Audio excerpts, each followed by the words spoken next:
Hi everyone, it's Annas. In today's video, I'm going to embroider a design in my book called Embroidering Letters that has been published recently. This is called the Butterfly font and covers every letter from A to Z. I'm going to embroider one of this from start to finish. So I'm going to move the camera closer to my hands and show you how to do that. Well, I'm going to make this brooch. Here's a page of a butterfly font that I just copied. I'm going to trace here. Place the fabric. Peel the backing paper of dressmaker's carbon. Place the colored carbon side down on your fabric and put the design on top. Draw over it using a ballpoint pen or a stylus. Ballpoint pen is fine.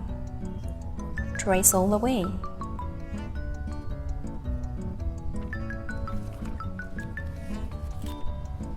That's transferred. As for its antenna, no need to trace it now because I'm going to embroider it later after filling in this area.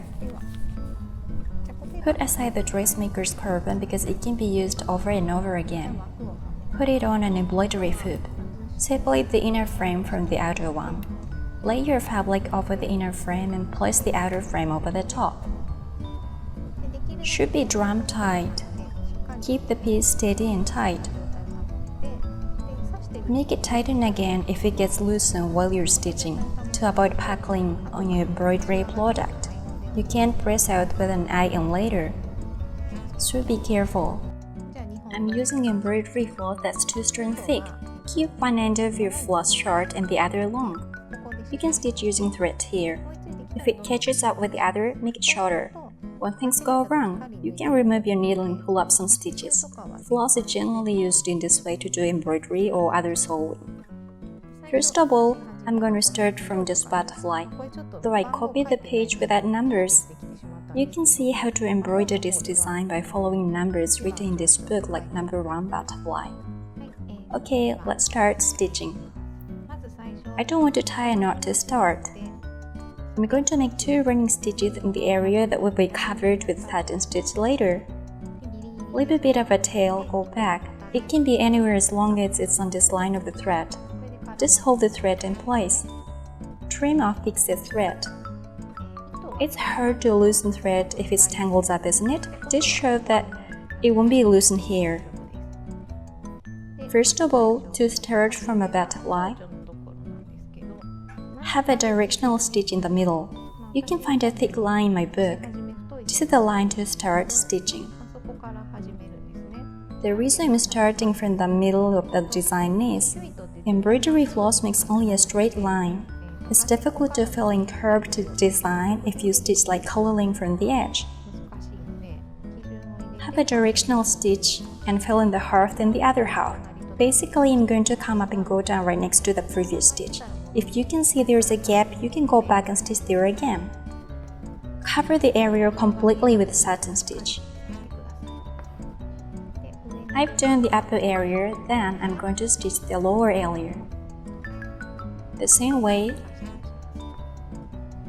and make a circle. It's difficult to stitch a circle. The key is to trace the design onto your fabric clearly and neatly. Make sure to follow the guidelines while you're stitching. Well, now I've done a butterfly. Take the thread behind some of these stitches in the back. I'm finished my thread without a knot here. Just weave the thread through the stitches and trim the end. Now I've done a butterfly. I'm going to stitch its antenna later. Next, let's start stitching a letter. I'm going to stitch a letter A. It says we should start from here, so from the middle of it. Every edge of this butterfly font is rather straight, so keep stitching from the edge. I don't recommend starting from the gap of a butterfly. It's going to be really hard to stitch if you start from here. Have a rough directional stitch in the middle Go upward, then go downward. Come up and go down right next to the previous stitch.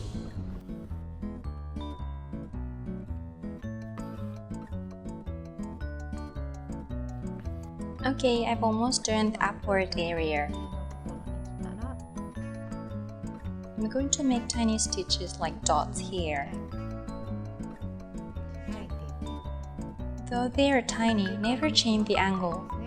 Once I have chosen my angle of this letter A to stitch horizontally, then I'm going to stick to it.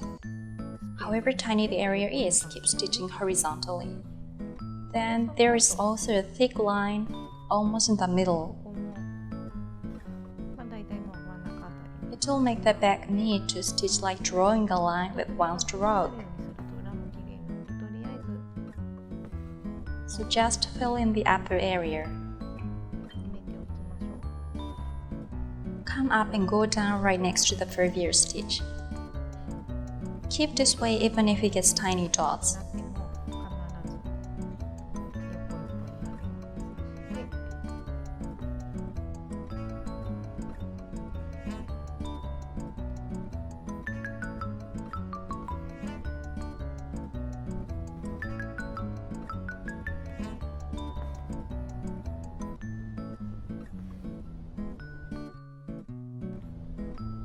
The key to stitch a long shape is having a directional stitches.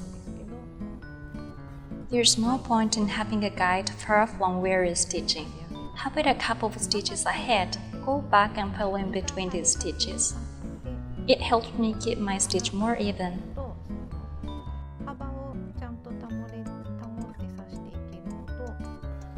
In addition, the angle of stitching won't slant or go wrong direction by doing so. It's very important to have the directional stitch like this. It's hard for me to keep stitching neat when I continue coming up and going down right next to the previous stitch. I always have a directional stitch to stitch something thin and long. I've come this far now. I'm going to finish my thread here and start a new thread and continue stitching the rest of it. So next I'm going to start here.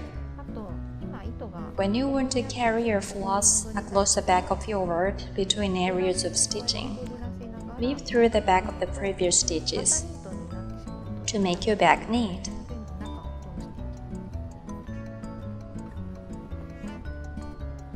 I'm going to come up and go down right next to the previous stitch.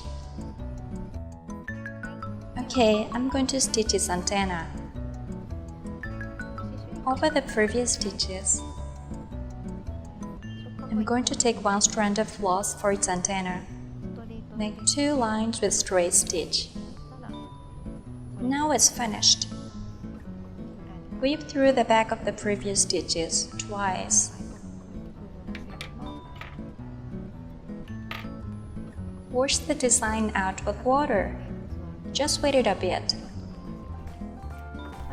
That's it for today. Thank you so much for watching. Goodbye.